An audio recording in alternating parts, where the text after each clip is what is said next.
Alright, what's going on, guys? Still Twins back at you with another mock draft. We haven't done one since, I think it was the bye week. Yeah, as you guys know, we usually wait until the end of the season, wait until the draft season do mock drafts, but we're kind of opening up to the idea of doing mock drafts during the regular season. We obviously did one during the bye week, and we're here to do another one, especially after that atrocious performance against the Chargers. I think it was a mock draft was definitely needed, and I feel like our picks could be pretty interesting. I hope you guys will enjoy, so let's get right into it, man.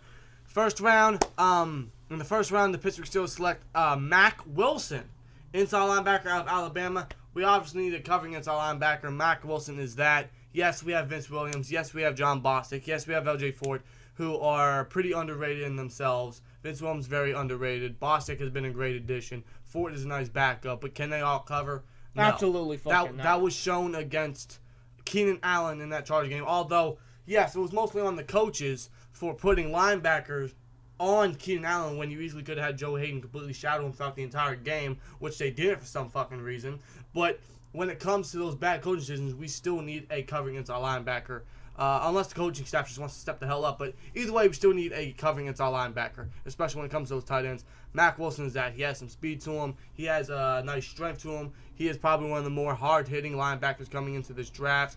He can definitely intercept the ball. He's a turnover machine. He's great at stopping the run. And he can definitely rotate with Vince Williams or Bostic, especially in those big third down plays. Exactly. To cover those big playmakers. Exactly, and he could be a nice replacement for Ryan Shazier. Absolutely. Especially when it comes to coverage, of course. Of course. So he'd be a great addition to not only the great linebacking core we already have, but to this defense as well, and would definitely help us force some turnovers and definitely help us in coverage.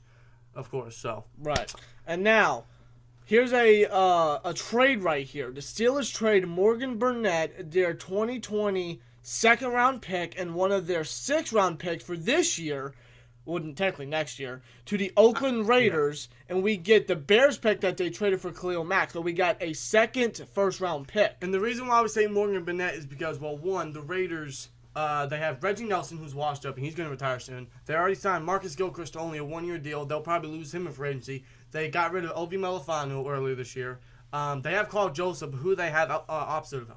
Nobody. And seriously, if you think of next year, they're really going to have no safeties whatsoever. Right, and Morgan Burnett, he's a waste of space, a waste of breath, a waste of money, because we all know he's been a free agent failure. You know, we brought him in to cover those tight ends and to rotate him and Edmonds at linebacker and safety and help us with that dollar formation. That has obviously not panned out too well. Burnett has been an awful free agent signing, unfortunately, because we had high hopes with him coming into here. And he hasn't really delivered whatsoever. So we trade him. Exactly. So he's barely on the field. So why not, get something out of him? Right. And the Bears traded their 2020 second round pick when they traded Khalil Mack as well. So obviously they're going to need that. And we already got one. We already have 2 6-round picks. We received one from the Raiders when we traded for Ryan Switzer. So I guess they get their pick back. In exchange, we get the Bears pick. Because let's be real, if the Steelers and the Steelers coaching staff and the entire team don't step up, the Bears will more than likely go much farther than us, and we probably won't get far in the playoffs, or maybe not even make the playoffs. Exactly. Unfortunately. Exactly. So, with that being said, we get an earlier pick. We get Mack Wilson, and with this pick, we trade. Because either way, we either have to trade down or trade up. Or we have to, we have to either trade up or trade into the first round. Right. Because this defense has many issues, and the Steelers coaching staff and the organization needs to grow a fucking pair and fix his fucking team ASAP. Exactly. And with that pick, the Steelers select Amani Oruwariye. I think that's how you pronounce his name. He's a cornerback from Penn State. This guy is a freak. He's a monster. He's got great size, great speed. He can cover. He can be the shutdown corner that we desperately need. Right. He's a guy that could really help out this defense and can be a great corner opposite side of Hayden. Obviously, because it's pretty obvious. It's self-explanatory. We need a fucking corner outside of Hayden. Burns needs to go. I don't know why we signed him back to the practice squad. But I don't know why the fuck we cut Matthew Thomas when we added Trey Edmonds? No, Ola Daney to the 53 man roster, but don't cut Burns. Burns sucks. Sense-ball sucks. Son, I'm assuming he's gonna be marinated for a cornerback position next year in training camp, which should be pretty interesting. And we're gonna need someone like what's his name again? I'm sorry. His name is Amani Oruwariye. Okay. I think that's how you pronounce it. Yeah, correct me if I'm wrong. I have to get used to pronouncing. Me personally, I'm not afraid to admit it. I suck at pronouncing names. Well, if this guy becomes a Pittsburgh Steeler, you're gonna have to learn. Either way, if this guy becomes a Steeler, this guy's gonna be a freak for us. He is a great shutdown corner in Penn State. He is showing a lot of promise. He's showing a lot of hope. When it comes to the cornerback position, especially if it comes to us. He has a lot of great upside, man. Like you said, he's got great height. He's 6'1", so that's great height at a cornerback or at cornerback position. He's got some speed to him. He's aggressive. He's a ball hawk. He can definitely pick off the ball, which we know with the Steelers need. Because what type of ball hawk do we have on the defense at this point?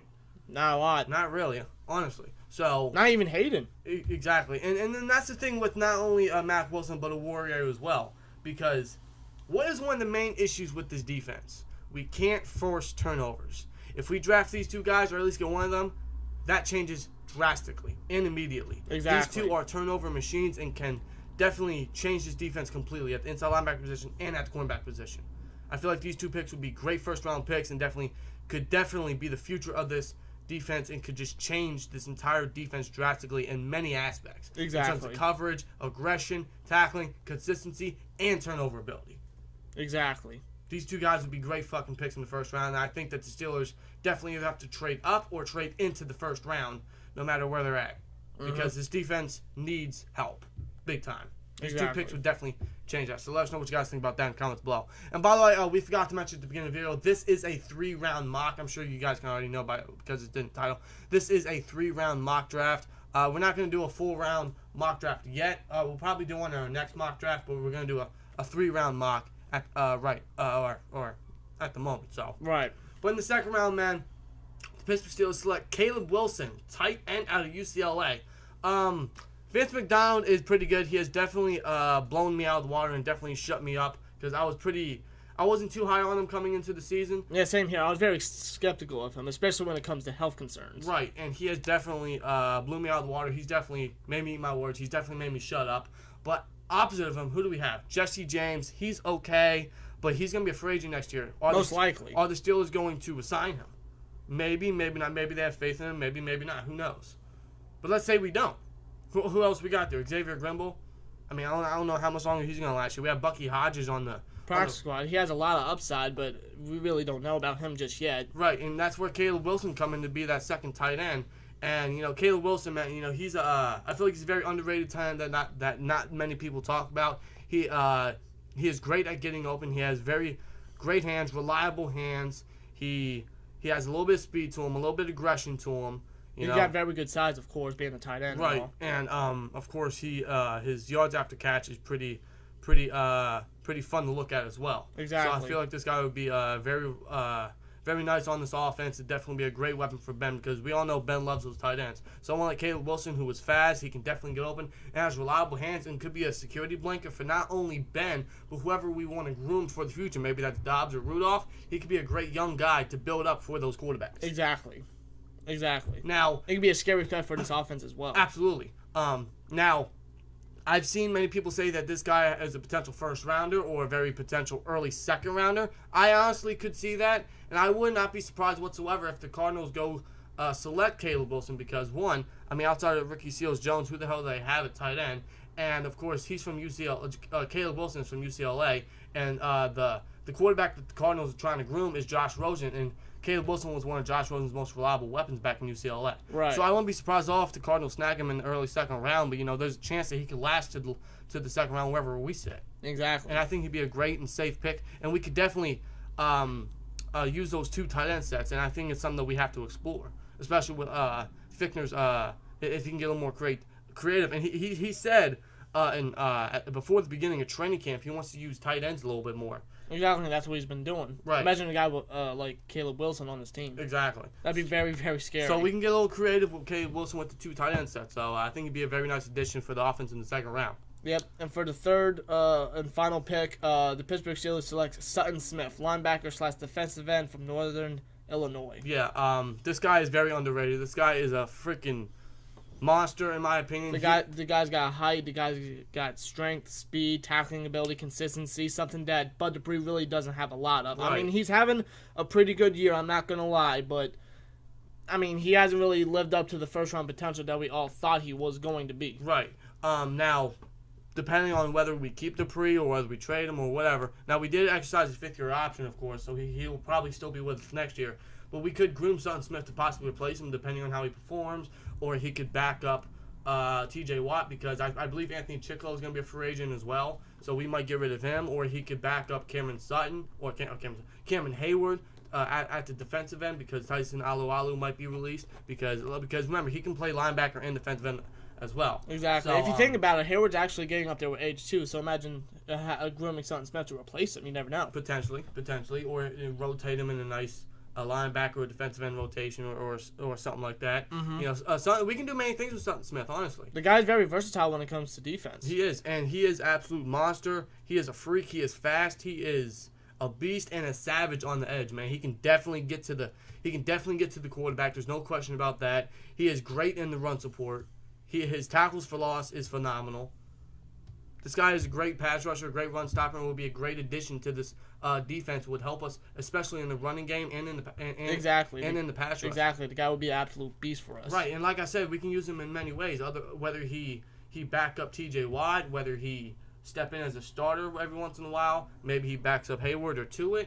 There's many things we can do with this guy, but I think we could definitely rotate him nicely and bring him into this defense and be a great pass rusher, great run stopper, and definitely groom him to be a great player for this defense. Exactly. Seriously. So that's our 3-round mock, guys. Give us your guys' thoughts in the comments below. We're just going to do a quick overview. First round A, Mac Wilson, inside linebacker from Alabama. First round B, Amani Oruwariye, cornerback out of Penn State. Again, I have to get used to that. I really do. Second round, Caleb Wilson, tight end out of UCLA. And third round, Sutton Smith, linebacker / defensive end out of Northern Illinois. Again, that's a 3-round mock, guys. Let us know what you guys think in the comments below. We're going to have another mock draft hopefully soon. I think we already got one grooming up, so we might have one maybe next week, maybe 2 weeks. We'll definitely update you guys on that. But definitely keep an eye out for that on the channel. Absolutely. And let us know what you guys think in the comments below, and we'll see you guys in the next video. Like, comment, subscribe. We'll see you later. Peace!